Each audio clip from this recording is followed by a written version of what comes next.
Welcome. We are here to discuss the findings of a new report on the political attitudes and preferences of Indian American voters based on a nationally representative survey that was conducted last month. To discuss its findings, I am delighted to welcome my co-authors of this report, Dr. Milan Vaishnav of the Carnegie Endowment and Sumitra Badrinathan of the University of Pennsylvania. Dr. Vaishnav will present some of the main findings, and then we'll open it up for Q&A. I'll turn it over to Dr. Vaishnav now.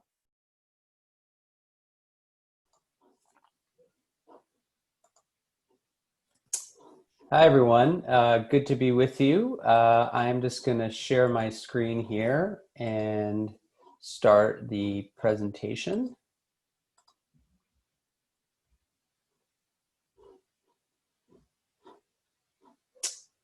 Okay, so thanks for joining us.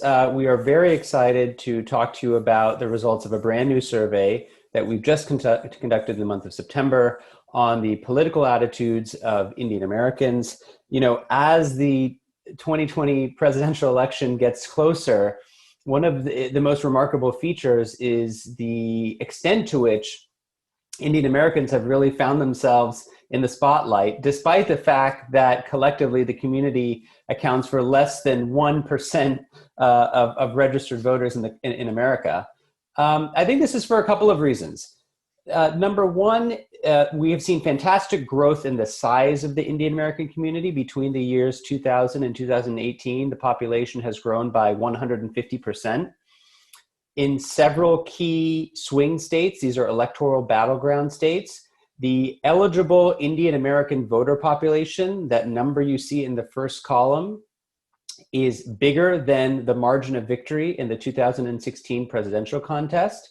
So these are very closely fought, very narrowly won states in which Indian Americans could presumably, if they came out to vote, make a difference in the actual outcome of the election.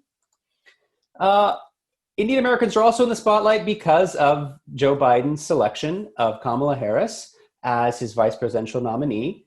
As someone of part Indian American origin, there has been a lot of speculation, I think it's fair to say, about whether Kamala Harris would be a net positive, a net negative, or perhaps not do very much at all for the Democratic ticket. Interestingly, if you look at the primary campaign, you see a pretty remarkable statistic, which is that Indian Americans actually gave more money in the primaries than Hollywood did. And I think this is a reflection of both their increasing influence as well as their affluence. You know, the median household income for Indian Americans is about $120,000, which is double the U.S. national average. Now, I think we all know that one of the biggest reasons that Indian Americans are in the spotlight is due to the fact that there is this apparent courtship that has gone on between President Trump and Prime Minister Modi. And that has a lot of people speculating that what we are going to see is the widespread defection of Indian American votes from their traditional home, the Democratic Party, to the Republican Party, in part because Indian Americans are quite concerned about what a Biden-Harris administration might mean for U.S. India ties, because several Democrats have been, shall we say, skeptical of Narendra Modi's domestic policies, and they are perceived to be less hawkish on China in contrast to the Republican Party. So the goal of this survey is really to try to shine a light on the Indian American community and to harness this data to really get a granular look at what their political attitudes and preferences are as we are now less than 30 days from the election. The survey is called the Indian American Attitude Survey. Despite the fact that Indian Americans are in the spotlight, there really haven't been the study or object of as much research as you might think, given their rising clout. And so we felt like this was an opportune moment to kind of take stock of where the community is. I should just mention that this is really part one of a two-part, at least a two-part series By the end of the year, we will have a second report out that looks at how Indian Americans view changes underway in India. And we think that's particularly exciting because that's really ground that, that very few people have tread before.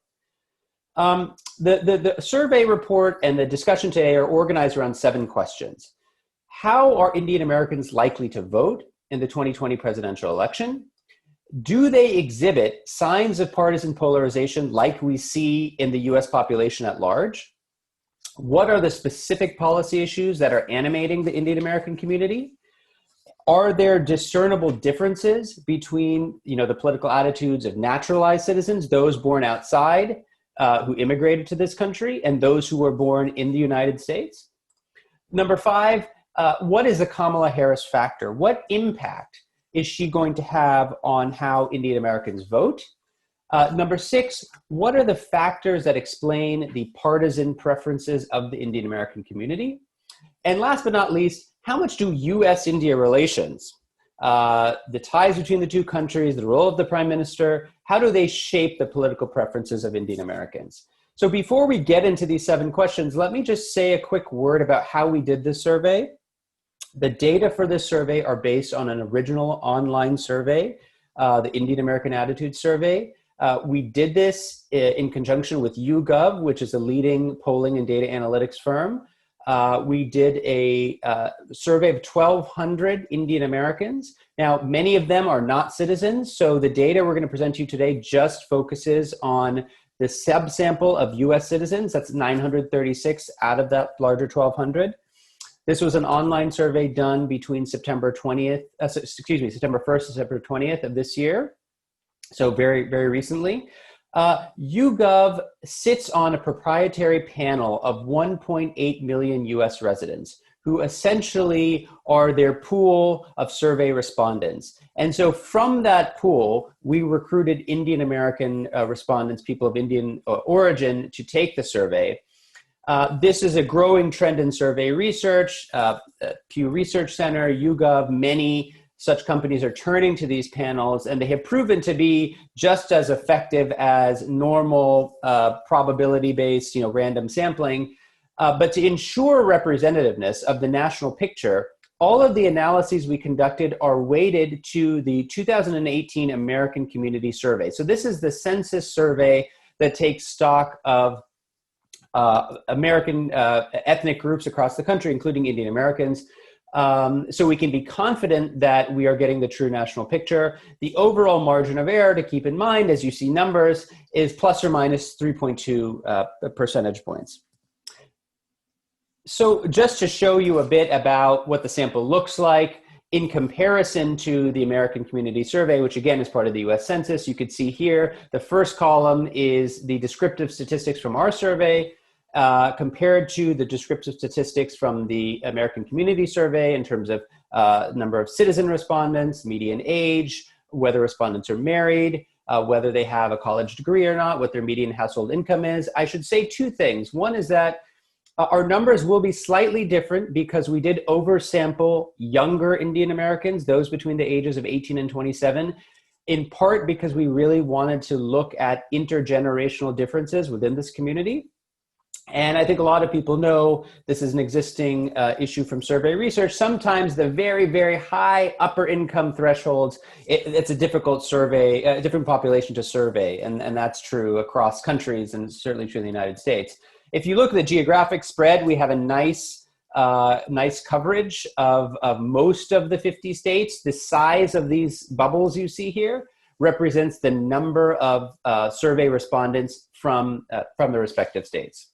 Happy to talk more in the Q&A about the methodology of how we went about the survey. But let me get now into the thing I think most people are interested in, which is the substance. Let me start by characterizing the political attitudes of Indian Americans. In line with very many past studies, Indian Americans do lean heavily Democratic. So 56% of our respondents identify themselves as Democrats. Only 15% identify themselves as Republicans. Another 22% or so identify them as independents, neither affiliated explicitly with the Democrats or the Republicans. When you asked respondents not just what you consider yourself, but who are you actually registered with which party. You see very, very similar results. 57% are registered Democrats, while just 13% are registered Republicans. Another way of looking at this is to ask about political ideology. So there's a standard scale that people use in studies of American politics, and where they ask people, here is a scale going from extremely liberal to extremely conservative. Where would you place yourself based on your own perception? 29% of Indian Americans put themselves right in the middle, down the road centrists, they're moderates. But what you will see in the shape of these little circles is that there is a skew to the left. So about 47% of Indian Americans put themselves on the liberal end of the spectrum, either extremely liberal, liberal, or slightly liberal. Many fewer, only about 23%, put themselves on the conservative edge of the spectrum. Now, here is, I think, the thing that most people care the most about, which is how are people going to vote this November? We have looked here just at registered voters. These are people who are actively registered at the time that we surveyed them. That is 842 of our respondents. 72% of them, nearly 3/4, plan to vote for Joe Biden. 22% plan to vote for Donald Trump. Another 3% are planning to vote for a third-party candidate. And another 3% are not planning to vote at all. The big takeaway for us from these numbers is that, there is really not that much evidence, contrary to what media narratives might have you believe, that there is a widespread defection of Democratic voters to the Republican Party. Furthermore, if you look at how people voted in 2016, which is something we've asked about, you see very little deviation, for instance, from the Hillary Clinton voters to the Joe Biden voters. About 91% of Hillary voters are Joe Biden voters. Slightly smaller percentage of Trump voters in 2016 continue to be Trump voters. The independents, or the people who didn't vote last time, do break about 2/3, 1/3 towards Joe Biden. Just to put this in comparative context, we have taken data from another survey that YouGov did in conjunction with The Economist newspaper, where they asked a broad swath of Americans about how they're planning to vote.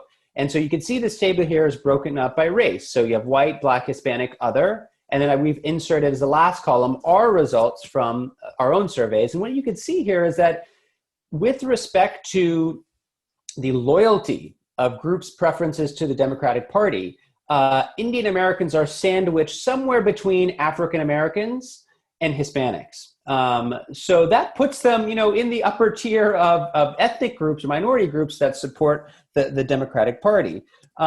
Interestingly, if you compare Indian Americans to other Asian Americans, which is something that another survey has done called the Asian American Voter Survey, you will find that among Asian American minorities, Indian Americans are the most pro-democratic group, more so than Chinese Americans, Filipino Americans, Korean Americans, Japanese Americans, and so on and so forth. A couple of demographic patterns about how things break down. There is no one-to-one relationship between age and vote choice. You can see here that younger Indian Americans are the most likely to support Joe Biden, and conversely, the least likely to support Donald Trump. Those numbers change somewhat in that middle category of people between the ages of 30 and 49. But then older Indian Americans are, again, somewhat more likely than that middle category to vote for Biden. Interestingly, there's not a strong gender gap, which is something that is at odds with the overall American population.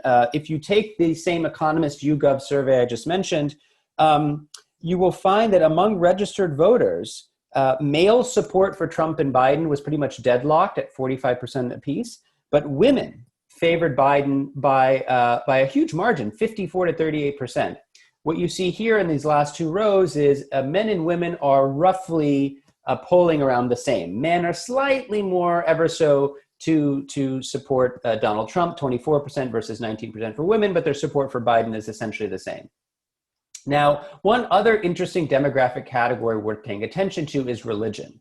We know that the Indian American community is not just Hindus. It is not a monolith. There's a sizable number of Muslims, Christians, non-believers, atheists, people who don't want to have any religious identity whatsoever. And what you see here is that Muslim Indian Americans are the strongest supporters of Joe Biden, followed by those either who have or of a smaller faith, whether it's Sikhs, Jains, Buddhists, agnostics, and then people who have no religion. Hindus are come somewhat after that, but look at the Christian numbers. This is something we really found so interesting, is that Christian Indian Americans are essentially splitting evenly between Joe Biden and Donald Trump this election year, which is a real contrast to all of the other religious faiths that we see on this chart. So that's a little bit about the political attitudes. They identify as Democrats, they lean liberal. They're 3/4 of them roughly are planning to vote for Joe Biden. There is some variation, not as much as you might expect by demographics, somewhat more interesting patterns when you look at religious faith. Now, the next question is, do Indian Americans exhibit signs of partisan polarization akin to what we see in the broader public? The short answer is yes, very much so. So there's a classic way of trying to measure this in political science, which is asking people to place leaders and parties on what's known as a feeling thermometer. So think about a scale from 0 to 100, where 50 is the midpoint. A score from 50 to 100 means you feel warmly about somebody, and a score from 0 to 50 means you feel not so favorable, somewhat cold towards them. And then you're asked to rate individual leaders and parties. Look at the contrast just with the first line. Democrats give the Democratic Party a 75 rating, while Republicans give the Democratic Party only a 39 rating. Those numbers almost identically flip when you ask them about the Republican Party. And if you continue down, you see that for Biden, Trump, and Kamala Harris, again, Republicans and Democrats have a completely diametrically opposing views of each other. This is known as effective polarization. It's a fancy way of saying that within the community, people really have very strongly negative views about people of the other political persuasion. One other thing that I would just point out is that there has been a lot of talk about Kamala Harris maybe not being popular amongst Indian Americans. You can see that overall, she gets a 63 rating. That's that column there in the gray shaded. Democrats rate her a 72, which is about the same they rate Biden and the Democratic Party, while Republicans rate her about the same as they rate Joe Biden and the Democratic Party as well. The sample average in that gray column is going to skew towards the Democrats because the Indian American community at large is more Democratic. Okay. Now, what about issues? What are the things that people are thinking about as they're going to vote on the polls? Many people are already voting in early voting. What are they thinking about? Here is something that we found to be extremely interesting. That when you're asked which of the following issues is the most important for you personally, bread and butter, so-called kitchen table issues really dominate. 21%, say the economy, 20% say healthcare, 12% say racism, racial discrimination. Now, this to us is not that surprising in the wake of a pandemic and economic depression and the kind of conversations that we're having around racism and social justice. It's quite natural, I think, that we think that these would float to the top. But there has been a lot of talk about how Indian Americans this time are really going to vote on the basis of U.S. India ties. And we just don't see that. U.S. India relations are ranked next to last in terms of the prioritization. Only 3% of likely voters say that that is going to be the principal issue for them.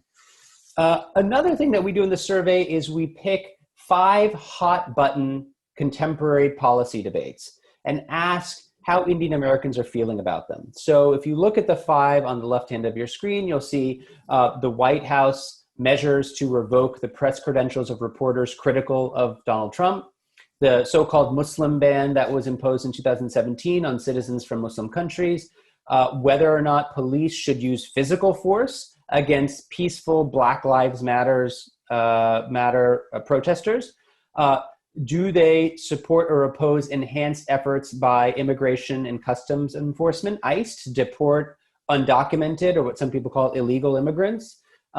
Should race be considered as a factor in college admissions? You see in all of these cases, Indian Americans are in line with the more progressive or democratic point of view. So for instance, 71% of respondents feel either strongly or somewhat oppose White House measures to retaliate against critical journalists. 67% of Indian Americans oppose efforts by police and law enforcement to use force against peaceful protesters. Similarly large percentages against the Muslim ban, against enhanced efforts to deport undocumented immigrants. The one place where you see a bit less of a consensus is around affirmative action. 54%, a bare majority, support the consideration of race in higher education admissions in ways that would help disadvantaged minorities such as African Americans. Now, another way of looking at this, just to bridge the discussion on polarization and this discussion, is to look at these differences along political party lines. You'd probably not very surprised to find out that Democrats and Republicans view these things in a very different light. You can see that when it comes to opposition to the constraint on the media, the Muslim ban, the police and protests, enhanced ICE efforts, Democrats, strong majorities are against them. While Republicans are either not so in support or flat out opposed. Again, the one issue where the gap between Democrats and Republicans is the smallest is on affirmative action, where 60% of Democrats support affirmative action and 50% of Republicans support it. Okay. Are there differences between the attitudes of naturalized and U.S. born Indian Americans? What this chart does is basically replicate the chart I showed you at the beginning of how do people view themselves? Do they view themselves as Democrats, Republicans, independents, and so on and so forth? Of the 936 respondents we have in our survey, 51% were born in the United States, 49% were born in another country. The vast majority of those obviously were born in India. Now, the democratic tilt seen for the Indian American community at large is visible for both groups, though it is much more pronounced for US-born Indian Americans. You can see in that left set of bars, 64% of US-born Indian Americans identify as Democrats compared to just 48% of naturalized Indians. The number of Republican supporters is greater among naturalized citizens, as are the number of independents. And the other thing which is quite interesting is the number of people, or the share of people who are not sure about where they fit is 9% for naturalized citizens compared to just 3%. So 3 times as large, which one might expect given that naturalized citizens may not be as politically knowledgeable, embedded. They may be newer arrivals, also many of them. I could show you very similar charts for ideology and vote choice, but they all essentially show the same thing, which is yes, they do tend to lean more Democratic. Although there is differences in the intensity, it is much higher for US-born citizens as opposed to naturalized citizens.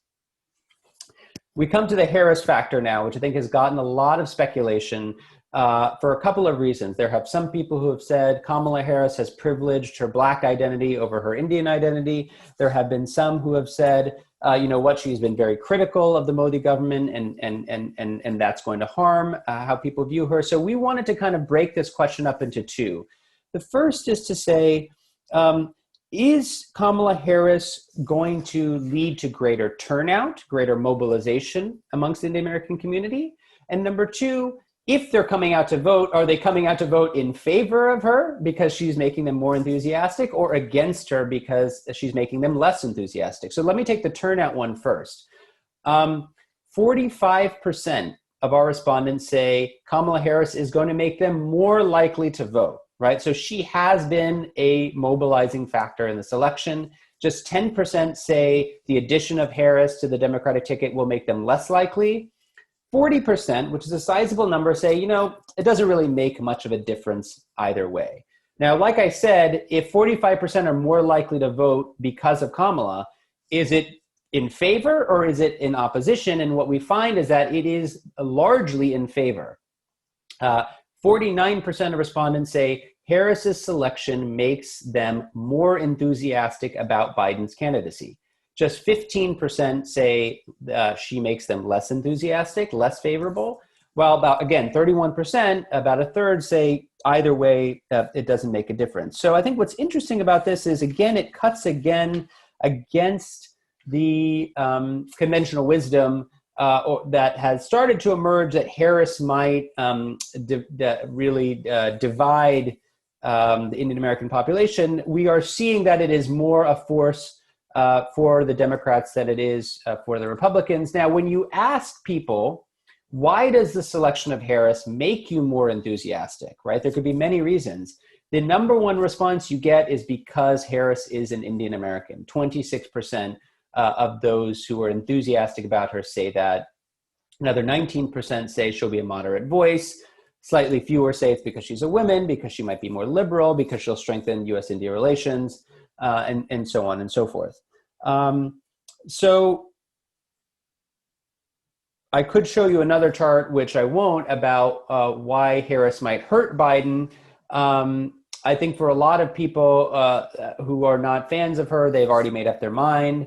And some of them do believe, and the survey picks this up, about 19% of people who say, you know, Harris really makes us less enthusiastic about Biden, say so because they think she will be a net negative for U.S.-India ties.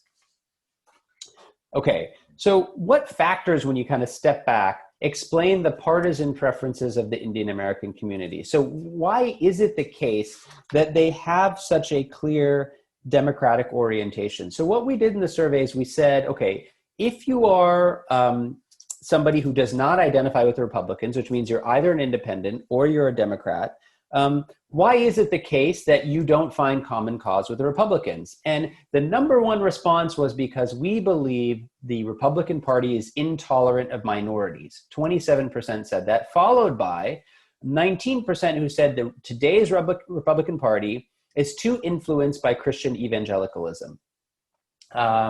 So there is a sense that amongst Indian Americans, there is not just an image problem, but actually a substance problem with today's Republican Party, where many Indian Americans just don't find it to be, frankly, a very welcoming home for them. Now, you can ask the same question about why some Indian Americans don't like the Democratic Party.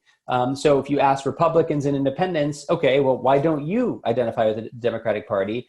The leading response is the Democratic Party does not support my preferred economic policies.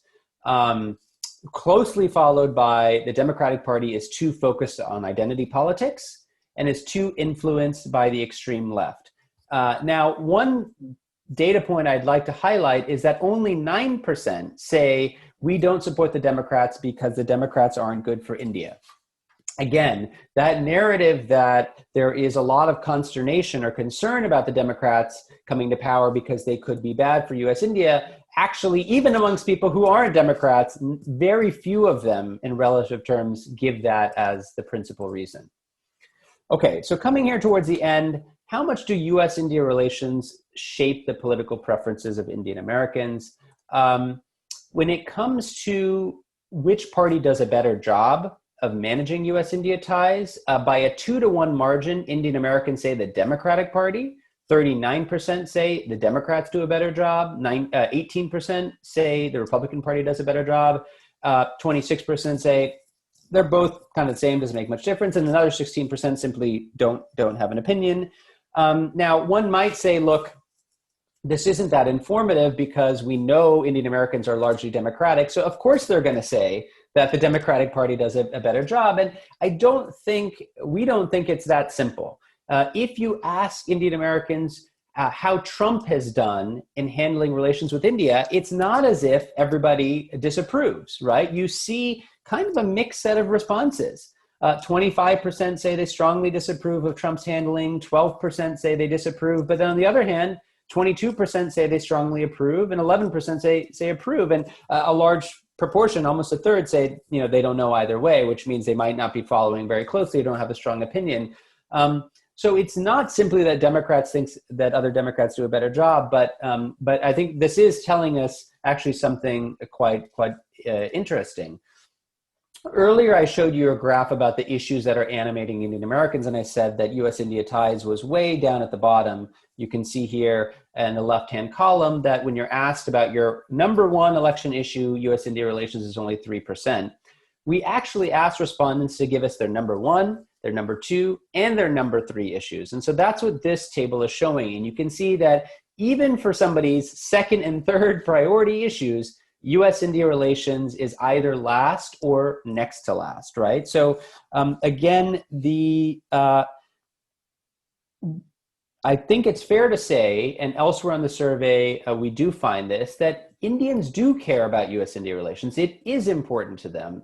They are paying attention. However, when they're given a list of competing priorities, they almost never, very rarely do they say that U.S.-India relations is the most important thing for them. They tend, again, to focus on everyday issues of the economy, of jobs, of healthcare, of race, and so on and so forth. This to us is one of the most interesting charts. So earlier I showed you that kind of feeling thermometer where our respondents placed U.S. politicians on a scale of 0 to 100. We asked them to do the same for Prime Minister Modi because there has been some speculation that it is the polarizing figure of Narendra Modi that has divided Indians in America, even when it comes to U.S. politics. We find something a bit more nuanced. So on that 0 to 100 scale, the average response is a 55, but there is a lot of variation. So Trump voters are the most bullish about Prime Minister Modi. They give him a 76 out of 100. Whereas Biden voters, if you look at the extreme left of this graph, they just give Modi a 52. So there is a 24-point difference in the evaluation of Prime Minister Modi by Trump voters versus Biden voters. That's one important takeaway. But the second important takeaway is even Biden voters place Modi above 50, which means they feel at least moderately warmly towards the prime minister, right? If you remember back to the picture I showed you about how Democrats view Trump, they're giving him in the 20s and 30s, right? So they're not doing the same for Narendra Modi. So I think it's fair to say that Republicans are more favorable towards him, but it's not as if Democrats are opposed to him. Another way of saying that is there is a conventional wisdom that if you're a Trump supporter, you're a Modi supporter. If you're a Trump opponent, you're a Modi opponent. And we don't think that the data is as clean as that conventional narrative. Okay. Summing up everything that I've just told you, I realized that that was quite a lot of information. Here are the major takeaways to the three of us. Number one, Indian Americans remain solidly committed to the Democratic Party this election. Number two, Indian Americans do not consider U.S.-India relations to be one of the principal determinants of their vote choice in this election. Indian Americans, sorry for the typo here, it should say are not a monolith. They do exhibit signs of significant polarization, just like, frankly, all Americans do. When it comes to variation within the Indian American community, US-born citizens do tilt more to the left compared to foreign-born citizens. Number five, Kamala Harris has been an unambiguous positive for the Democratic ticket. She has mobilized them to come out to vote.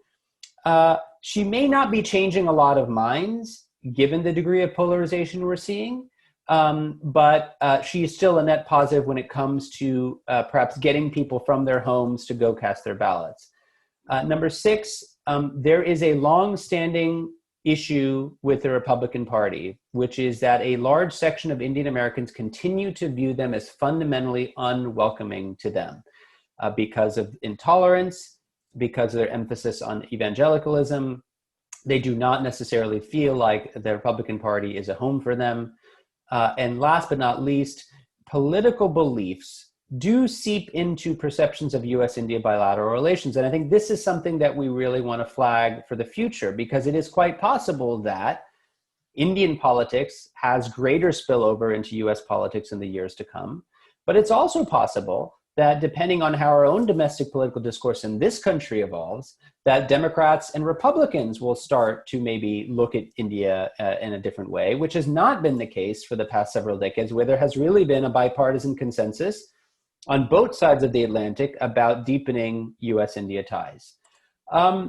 Last but not least, let me just leave you with some of our broader takeaways. It's important to note that for the next decade at least, every year 150,000 Indian Americans will become newly eligible to vote, right? That's a pretty large number.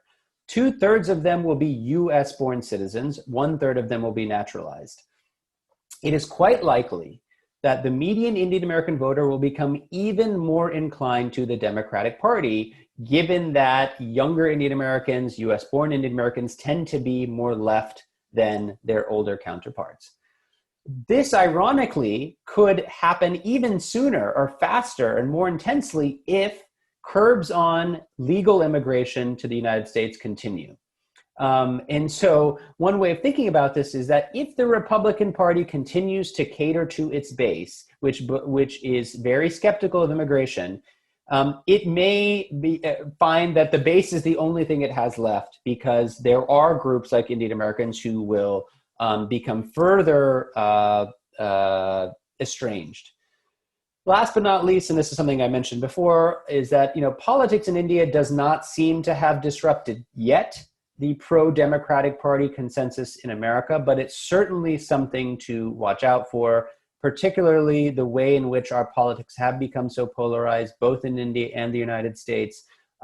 This is something that we wanted to flag as a kind of warning. Those of you who have not seen the full report, it is available online. There's a link here.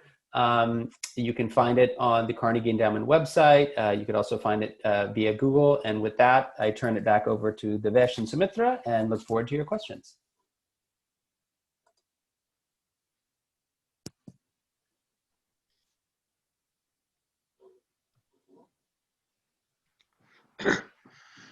Thank you, Milan. I think we'll sort of move to the questions and answers.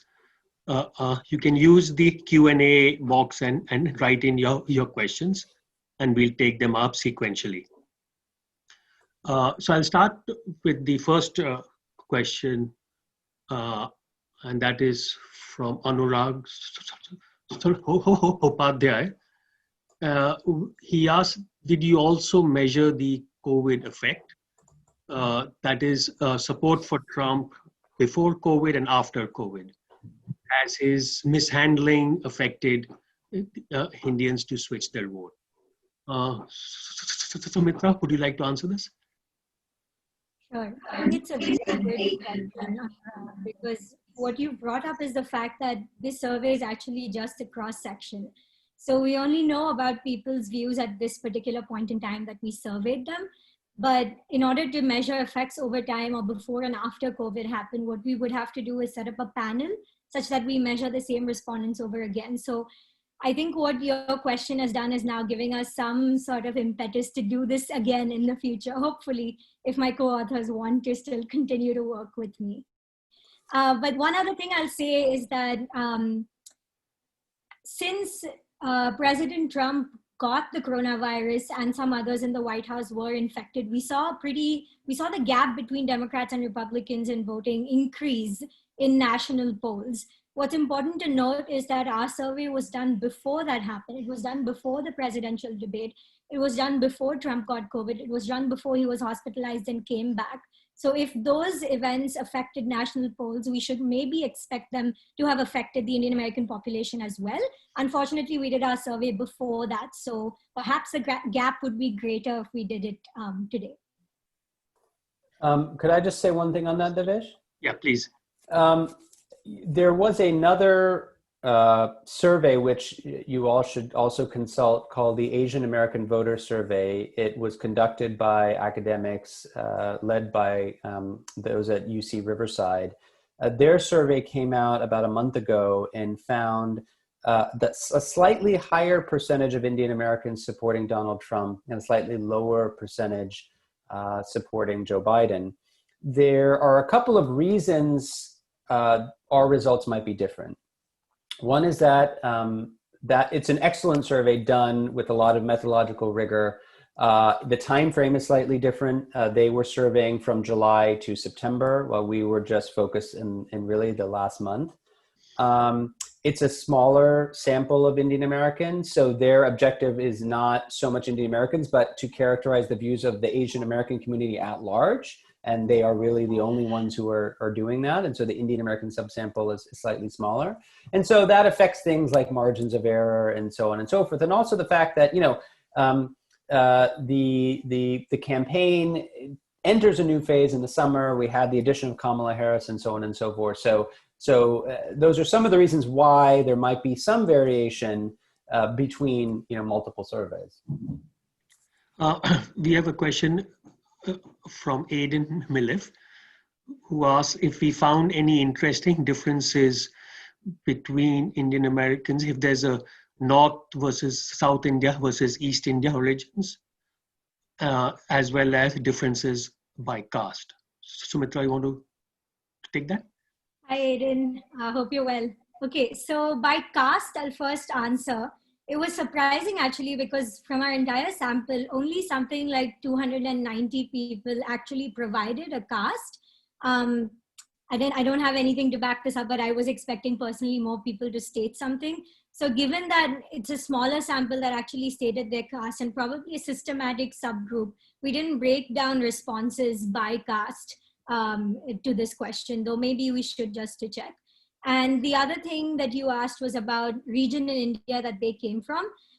We haven't checked this because the sample is so varied in terms of the different regions that they've come from in India, such that for certain states, the number was in lower double digits. But what we did do was check whether the state that they live in currently in the US has any effect on political participation. Correct me if I'm wrong, Milan, but we find that whether you live in a Democratic state or a Republican state or a swing state, a purple state, the percentage of people supporting Biden does not vary significantly across these groups. It still stays at 2/3 Biden, 1/3 Trump on average. Yeah, so we don't find any effects of the whether if you live in a blue state or a red state, are you more likely to vote blue or red? There does not seem to be a residence effect. So here's a question from Sumitra Chatterjee. What is the heterogeneity in the results across electoral colleges, or does our sample have enough power? So we have by state, but do we have our results by electoral college? Now, I don't think we have the power, and we didn't really sort of attempt to do this, Sumitra, but now that you've given us this thought, we'll try and sort of look it up. I mean, looks like he has another question about religious subgroups. Sumitra, do you want to handle that, or? Yeah, I mean, all I can do is provide you, Sumitra, with a breakdown by religion of numbers. We haven't checked whether the differences between these groups are significant, but I will in the next. We want to convert this into an academic paper, so for that report, we'll go down that route. So in the sample that we have, about 450 respondents identify as Hindu, 142 as Muslim, and something like 130 as Christian. Hopefully that clarifies something. What we did for that was to collapse those who were Catholic, Protestant, and other denominations into Christian. And we did something similar for those who were others. So like I said, there are Sikhs, Buddhists, Jains, smaller religions. When you combine them together, you get about 100 and 120 who have others. And then another, surprisingly, I don't know, I was surprised, I haven't studied this closely in the past, another 100 and 120 who affirmatively say that I'm no religion whatsoever. So we felt that those subgroups were large enough. I feel reasonably confident in saying I think that the Christian difference is going to hold up statistically in terms of its difference, because it is so large compared to Hindus, Muslims, and others. But as between are Hindu voters actually less likely to vote for Biden versus Muslims, that's something that we will check in the next round. So we have a question from Megan Maxwell. He asks, I'm curious as to why issues such as human rights, a key point of tension between the Indian government and the Democratic Party and China, a key Trump platform and point of tension in the Indian foreign policy at the moment, weren't asked. Were they considered? And if so, why were they dropped? So I'll just answer this, Megan.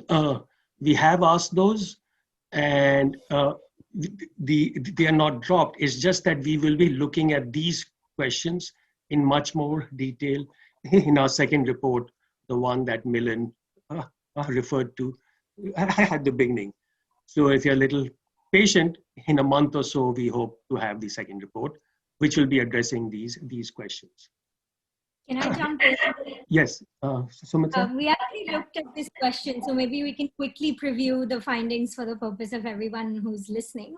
So on China, we actually asked two questions in our survey. The first is we asked whether respondents were favorable or unfavorable generally in their view towards China. And we found that both Democrats and Republicans skew towards unfavorable. A majority in both these partisan groups have unfavorable views about China. But then we also asked whether we think the US should help strengthen India's military as a check against China, or whether the US should not provoke China any further by strengthening the Indian military. And we find something pretty interesting here, which is that Republicans are way more likely to say that the US should strengthen China as compared to Democrats. So in short, they're more hawkish, and I'll stop there. Thanks, Sumitra. There's a question from Sonal Singh. Is an anti-Muslim bias driving some of the Indian American voters to Donald Trump or to the Republican Party?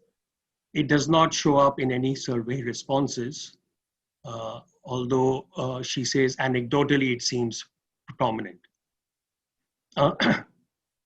Milan, Sumitra, do you want to take this? Because at least we didn't see that in any obvious way statistically, but I don't know if we checked like for this things, specifically. Yeah, I can try to wager a response here. It's a great question, Sonal, and I think we can do more to try to answer this in the future. What I would say right now is that it's certainly true that on the question of the Muslim ban, for instance, while we find 2/3 of our Indian American respondents opposed to President Trump's 2017 executive order, as I showed before, there's quite a lot of variation on that score. So just 28% of Republicans actually take issue with the Muslim ban. One thing we have done, and thank you for giving this idea because we can actually incorporate it into the next report, is we have asked a number of questions on how Indian Americans view domestic political change in India, including this issue of majoritarianism and minorities and minority rights and so on and so forth. So one thing that we can do is to try to back out from that, whether there seems to be some kind of pattern there. So thank you for flagging that. The next question is from Paul Standerland, who says, do we have any systematic data on patterns of political donations or campaign finance from the Indian American community? Paul, Milan sort of referred to in a slide headline number in the that they gave in the early stages of the campaign. In the book I had done with Sanjoy Chakravarti and Nirvikar Singh on Indian Americans, we had looked at it systematically from the FEC data, and we found that their donations on average are no different from average Americans. They're about the same in sort of ballpark. However, these things we have to look now because much of the money comes from PACs and super PACs. That data is not very transparent. I gather that there's some folks in 538 who might be looking at this, but I haven't seen any systematic data. Milan? Yeah, quick thing on that. We haven't delved into it seriously, but we did ask whether Indian American respondents engaged in a number of different political and or civic activities. And what we learned from that is that 17% of the citizen sample, that is the 936 we focus on, 17% have contributed money to a political campaign in the past year. Just to kind of put that in context, 22% of Indian Americans say they perform some kind of voluntary service, community service without pay. 15% say they attended some kind of public meeting, either a school board meeting or a local city council meeting. So 17% is kind of sandwiched in between those two behaviors. The next question is from Varghese George. It says, is there a breakup of how her candidacy influenced Democratic versus Republicans? The 15% who turned up less enthusiastic, who are they? Democrats or Republicans? I just checked this, and 90% of that 15% identify as Republican. The remaining 5% either say that they're not going to vote or they're going to vote independent. Thanks, Sumitra. The next is from Sagar Shah. How would Nikki Haley or any other Indian American Republican primary campaign nomination influence the perspective of the Republican Party as not welcoming? Milan, you want to take it? So the best, can we give you the hard ones? Sure. So I think one of the things we point out, and in a piece that's coming out in Monkey Cage, is that the Indian Americans who have become prominent in the Republican Party, people like Nikki Haley or Bobby Jindal, or this candidate Sethi, who stood in, I think, Tennessee for the Senate. The one thing common is that they all converted to Christianity. So in the Republican Party, it seems that the barrier is not race, but religion, which is why we pick up that the second most important reason that Indian Americans don't find the Republican Party welcoming is the perceived influence of evangelical Christians. So now, whether that persists if Nikki Haley runs or her Indian American heritage will bring her the same level of support that we seem to find for Kamala Harris, well, we'll have to wait to answer that some other time. Milan, you want to add anything? Sumitra? No, that's great. The next one is by Atif Ahmed. Was oversampling young people a reason why U.S.-India relations were not seen as important?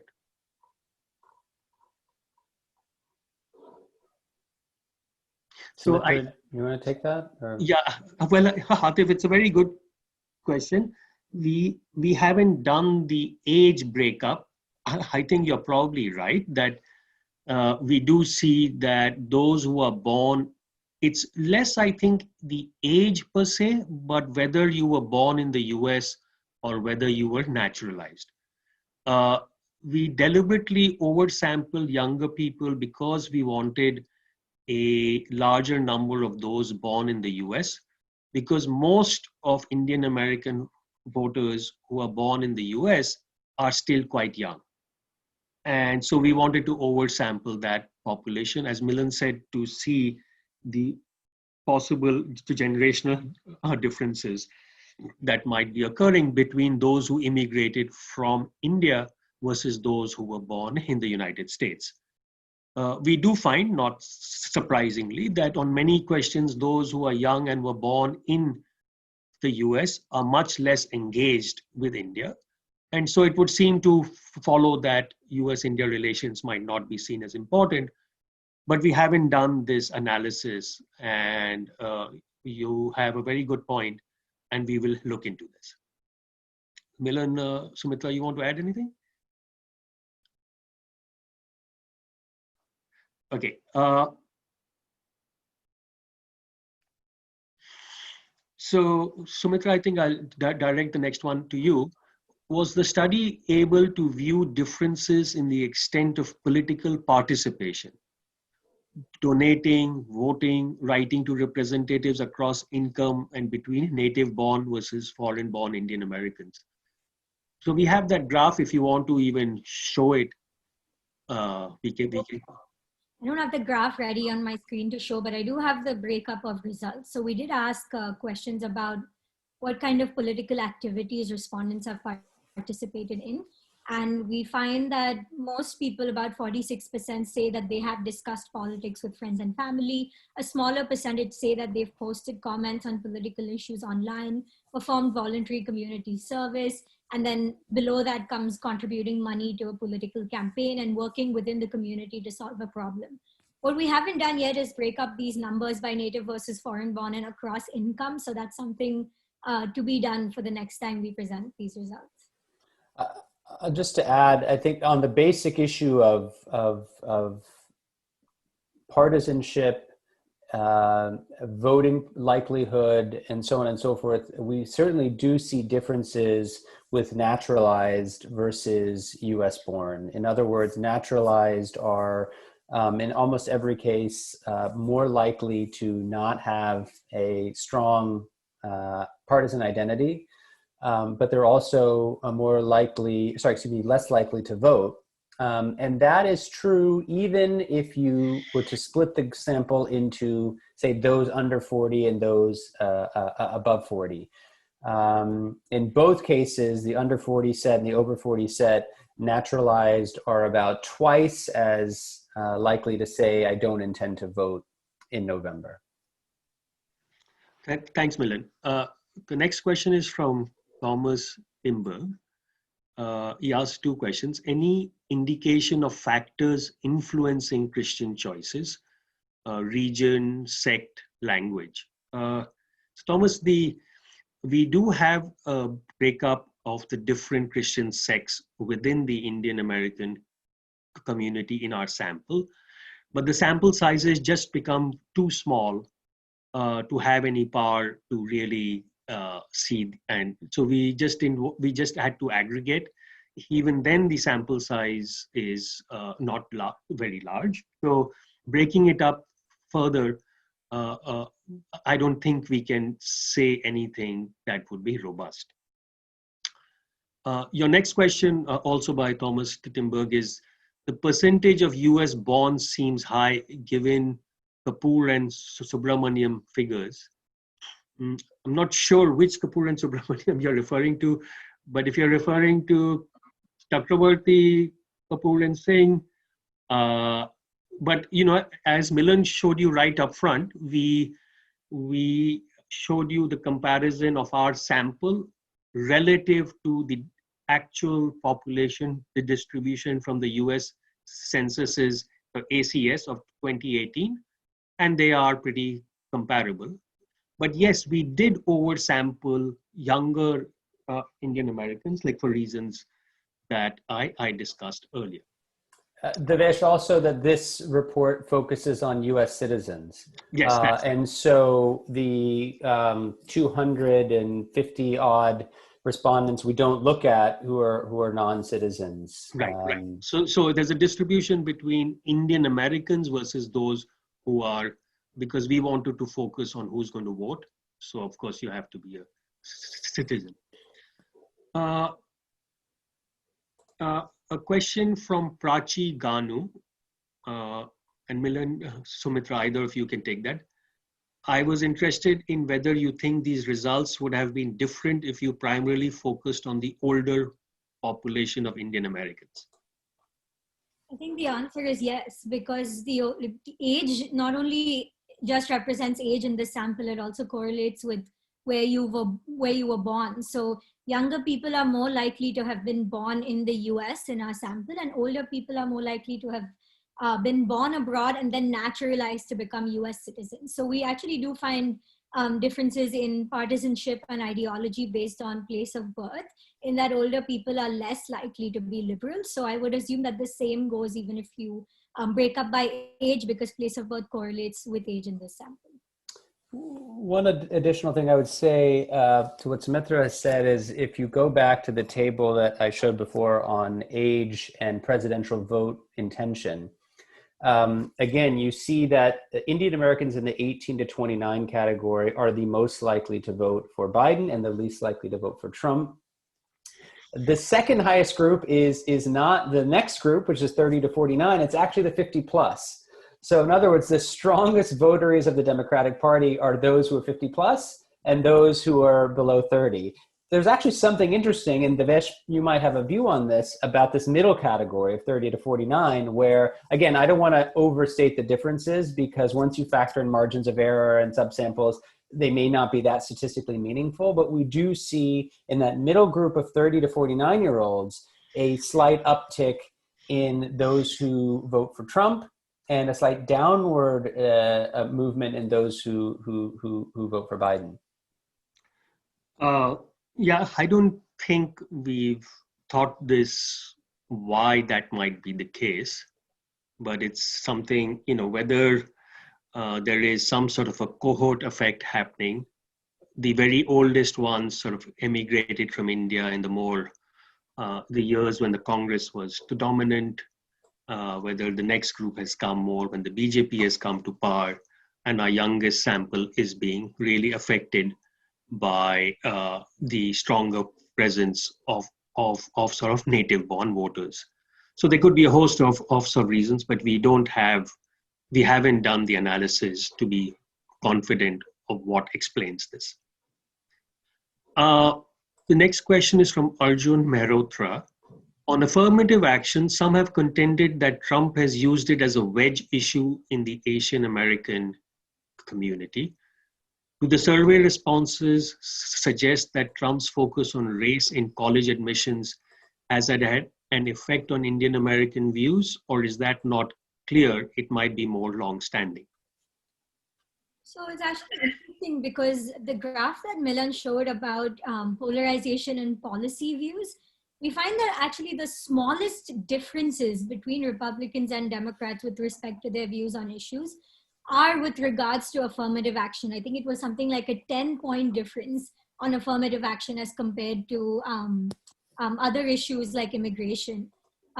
So actually it turns out that they are less divided on that issue with respect to other issues. Maybe Milan wants to weigh in on why that's the case. I don't want to throw out hypotheses without evidence, but the data does show that they are the least divided on that issue.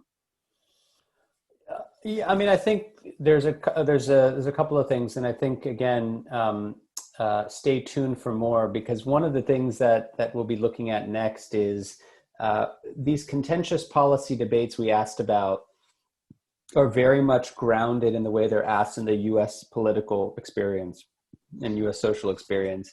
One could come up with, and in fact, that's what we've done, analogous questions about how people view these very same issues, affirmative action in the Indian case, and how they think about them just in the principle, right? And so one of the things I'm most excited to look about in this next survey is actually looking at whether or not these views are consistent across, or whether we see variation by what we're talking about. Are we talking about the United States? Are we talking about India? Are we talking about the sort of abstract in principle?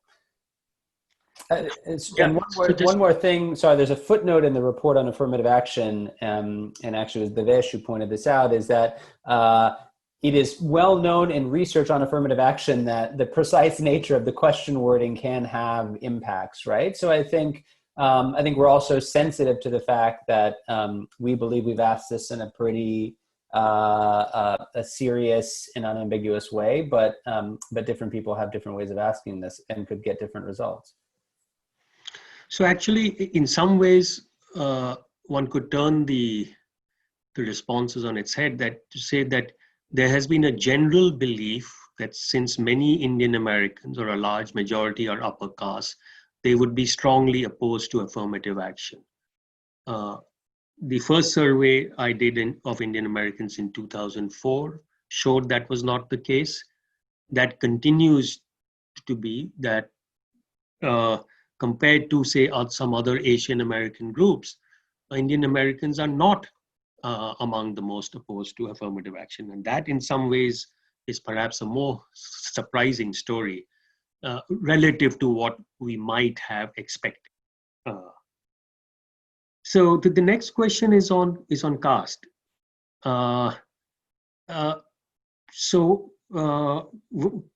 do we know about the caste identity of the survey respondents? It's from Ronak Bhattacharjee.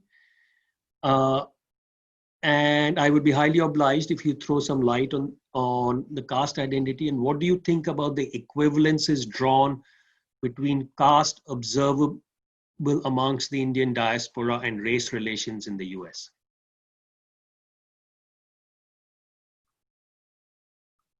I think I answered something similar earlier before, but very few people in our sample actually put in their caste when they were asked.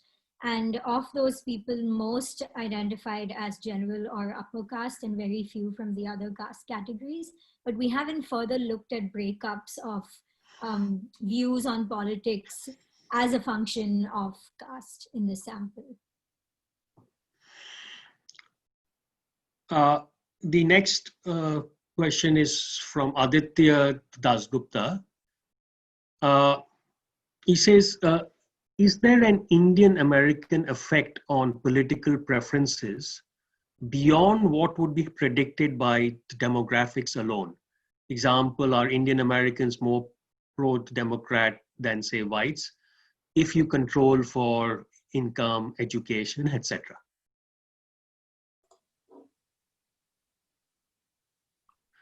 So my impression, and Milan, Sumitra, you can correct me, Hadi, we haven't done this, but looking at the polls, even if you control for income and education, they are more pro-Democrats than whites. That's the sense that I have, but I can't say that we have done this analysis to be confident in our response. Milan, any? Yeah, we haven't done the statistical analysis for sure. I mean, I do think that, you know, one of the things which has always been surprising is, you know, going back to the early 2000s when conservative columnists were writing things about how the Republican Party was a natural home for Indian Americans because of the extent to which Indian Americans were engaged in business, entrepreneurship, cared about things like low taxes, cared about things like, you know, deregulation, cared about things like tort reform, not to mention the conservative kind of social values, that that prophecy has not does not seem to have come to pass. And I think it's certainly worth doing the regression, you know, controlling for these things. But I think in broad brushstrokes, our sense is that Indian Americans are a bit of an outlier given their socioeconomic status. I think we still have quite a few questions. So maybe we'll go with those who've not yet asked. I know that I see another question from Varghese George, but Varghese, you've already asked. So I'll turn to the next question, which is from Nitya.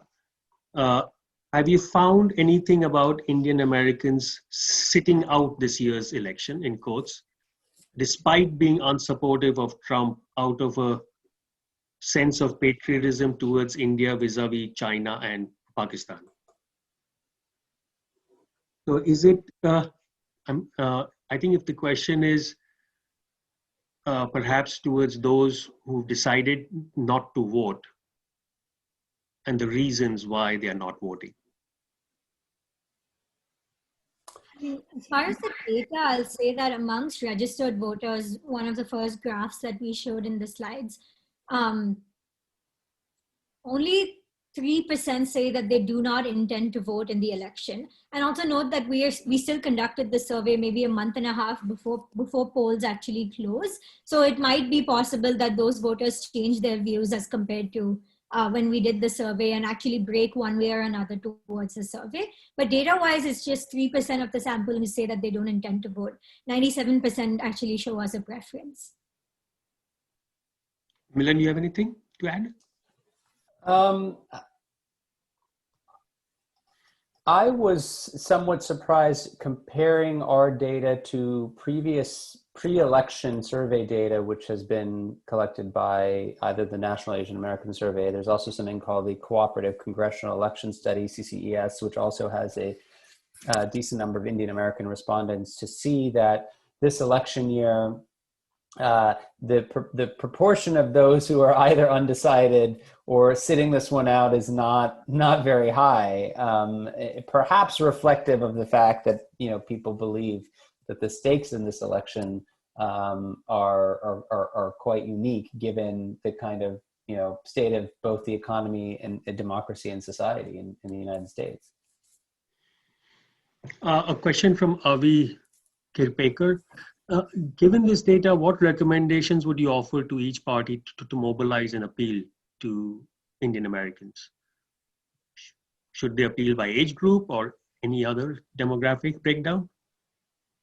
My own sense is that it's a little late. That basically by now, most of the voters have made up their minds. The very few undecided voters. And so that would be my sense. But Milan, Sumitra, if you were leading one of the campaigns, what would you do? Wow, I was just trying to weigh in my mind if that would be a more appealing job than the one I have now. I'm not quite sure.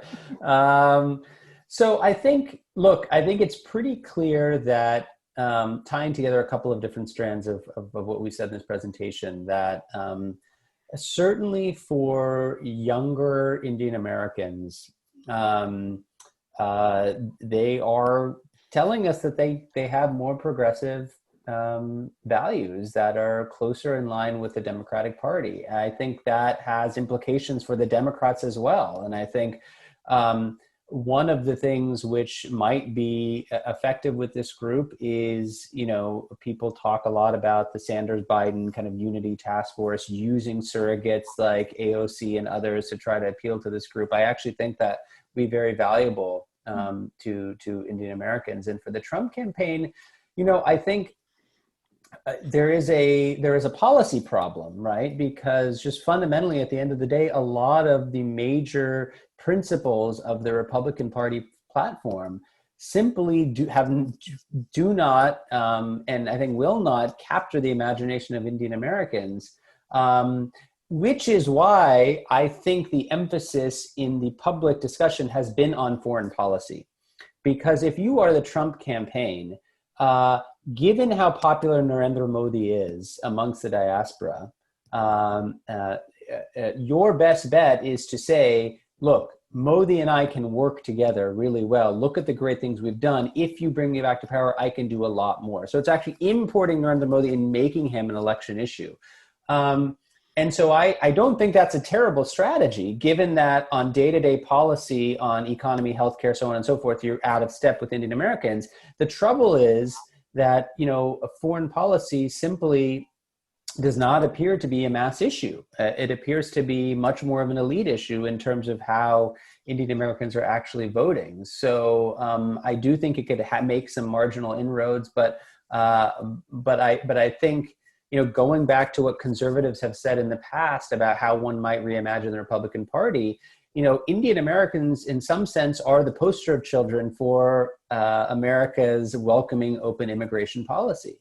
And if there is one party that would like to turn their backs on that, I don't think there's any way in which you can square that circle if you're the Republican Party. The next question from Jordan Stalker is, who's the target audience for this report? Jordan, very briefly, the target audience is anyone who will read it. the question next is by Anuradha. Also, is there any difference, any reason to expect a difference? I think it tacks on to a previous question that she asked about. You mentioned that there wasn't an unexpected pattern amongst Democratic and Republican supporters in terms of their feelings towards Modi. Right. I know this is part of the scope of the analysis, but or do you plan to check if these patterns are different amongst citizens of India who live in the US?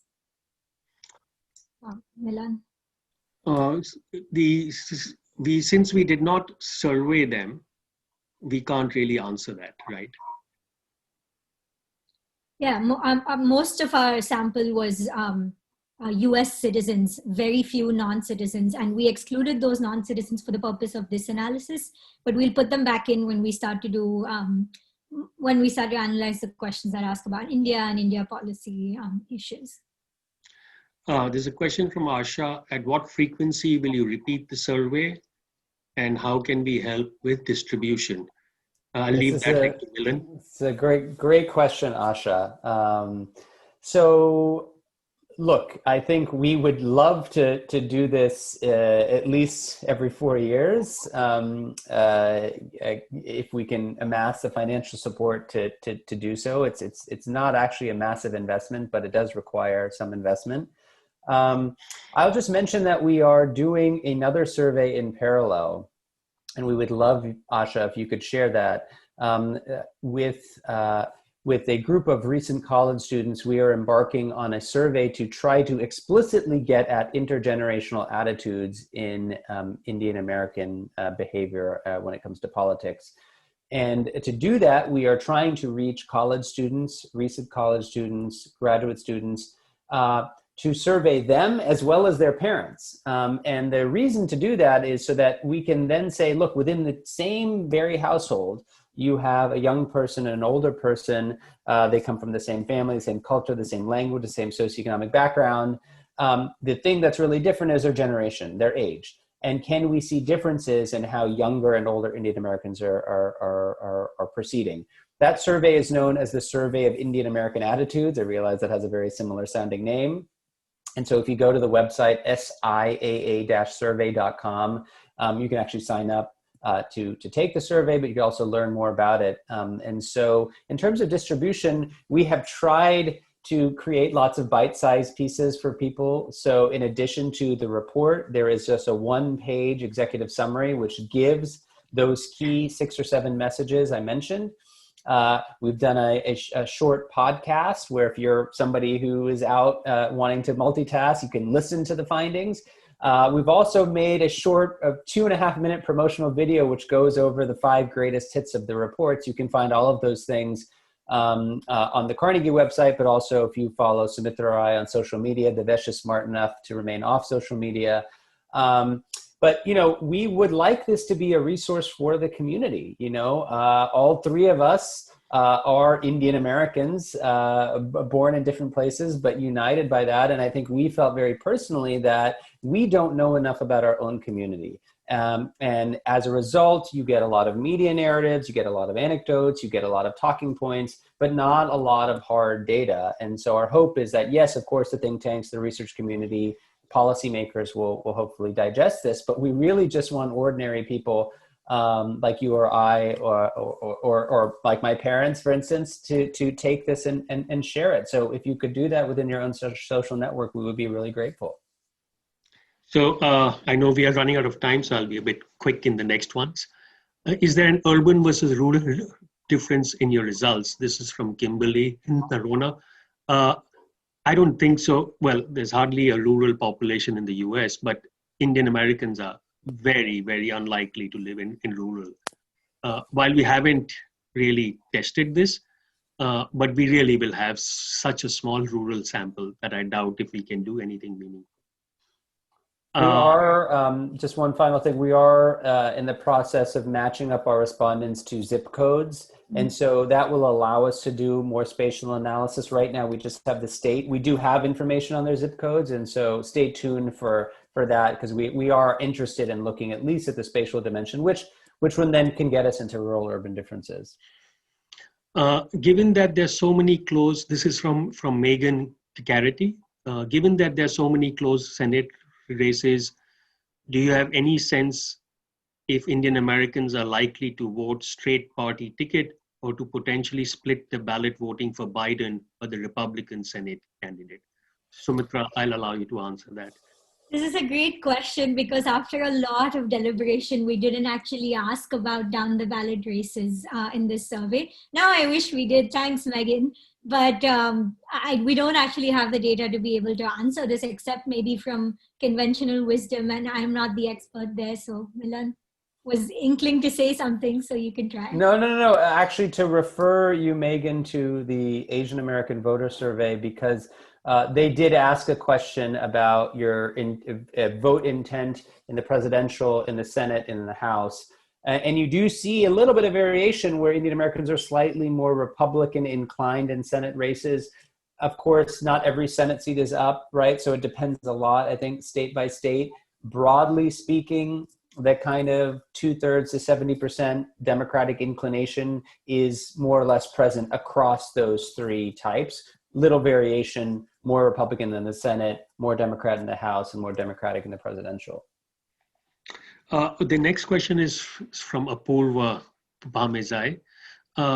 She asks, is there a clean overlap between partisan identification and ideological identification? She says that recent work by Hakeem Jefferson shows that many Black respondents unfamiliar with these ideological identification terms misapply them and choose ideological labels that fail to reflect their partisan preferences. Just wondering if there is a case for this in other populations as well.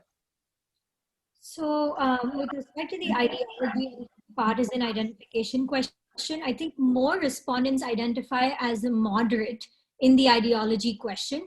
But when we then ask them the party question, those moderates kind of split and go into Democrat versus Republican. But of those who say they're liberal or conservative in the ideology question, those answers correspond to the party question. So I would say that there is overlap. And I mean, we don't obviously have a way to know this for sure, but if I were to hypothesize, I would say that those findings may not fully apply to this context for two reasons. A, this is a more educated sample. And B, we're also doing the survey online. Typically, surveys like the IAAS have a face-to-face component where they're able to reach a more diverse demographic in terms of income and socioeconomic status. So my guess would be that it wouldn't apply, but obviously we don't have a way to 100% know for sure. Next from Sonal Shah, do you have a breakdown on what economic issues affect Indian Americans? I see that you break out taxes separately. So we had asked them about economic issues. Yeah, so I can try to do that. Thanks, Sonal, for your question. So we ask this basically by saying, okay, if you don't support the Republican Party and you identify either as a Democrat or independent, to what extent is that because of economic issues? And about 15% list economic issues as the reason that they diverge from the Republican Party. When you go into that a little bit further, what you find is that the number one issue is healthcare. By a 2-to-1 margin, healthcare is the number one issue for why Democrats and independents do not find a home in the Republican Party. The number two issue, that's actually almost a tie between tax policy and climate change, followed by Social Security, business regulation, and then a small number, just 4%, who reply other. So that I think tells you a little something about where the Indian American population, where their head is on certain economic issues. Okay, because we are now almost out of time, I'll only pick 2 more questions of people who have not asked a question earlier, because some people are asking follow-up questions, which we can take separately. So one from Mansi Shah. Did you have any questions on Indian American participation in Indian cultural practices within their local communities. Does this impact attitudes towards Indian American politics or the Sangh? And the next, and that will be our last one, by Aaron Butt. Were you able to gauge favorability on BLM, especially given the perception that the Republican Party is intolerant of race/religion? Sumitra, if you take one, Milan, you take the other? Yeah, both really good questions. I leave Mansi's question to Milan and answer Aaron's question on BLM. So we didn't ask about BLM directly, but we did ask a question which was asking respondents whether they supported or opposed police using physical force against peaceful BLM protesters, as they have in the last few months in several cities across the US. And we find pretty significant partisan differences to that question. 40% of Republicans oppose police force against peaceful BLM protesters. Compare that to 72% of Democrats. So about a 32 points partisan difference on this question. Similar, yeah. last word. Yeah, Mansi, it's a great question. I hate to leave you with it. We'll get back to you, but it is going to be the subject of something else that we're working on. We do ask a limited number of questions about whether Indian Americans are engaged in Indian community organizations. We also ask questions about their cultural affinity and their cultural practices. You know, everything from do you watch Indian movies to how often do you eat Indian food? How often do you communicate with somebody, a family member, a friend who's in India? How often do you travel there? And so that is something we want to look at for two reasons. One is that there is a hypothesis that some have wagered that, look, younger Indian Americans today are simply just not as connected to India as their forefathers and their ancestors. That's something obviously that we want to explore in greater detail. With respect to the Sangh, it's interesting you should bring up the RSS because in addition to asking a feeling thermometer question on Mr. Modi, we have also asked that same question about the RSS, Rahul Gandhi, the Congress Party. And so in part two, I guess it's a great way to stop. When we look at how Indian Americans view India, that is going to be the chance really to look at that variation. So I don't have an answer for you on this specifically because we purposefully left that for the next report. But please stay tuned for that because that's something that we are extremely interested in getting into. And we actually think we have the questions and have the data to shed light on that. Thanks, Milan. Thanks, Sumitra. And thank you all for being here. I know that several of you have asked follow-up questions. We'd be glad to answer them if you email them to us because we have to end by 1:30. And once again, I want to thank my colleagues and to all of you for being so patient for the last hour and a half. And we look forward to hopefully seeing you again when we have our next report. Thank you again. Thank you. Thanks. Bye-bye.